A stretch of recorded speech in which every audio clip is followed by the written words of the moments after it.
Nie obiecuj, tylko śpi dziś u mnie. Przeczytam ci bajkę, będzie cudnie. Przykryję kołderką, dam buziaka. Jeśli będziesz chciała łobuziaka. Nie obiecuj, tylko śpi dziś u mnie. Przeczytam ci bajkę, będzie cudnie. Przykryję kołderką.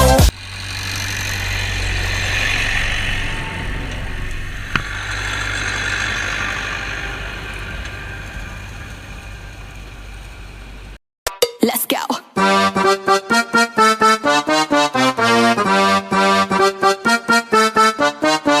Okrutna, zła i podła, jak zrobić mi to mogłaś?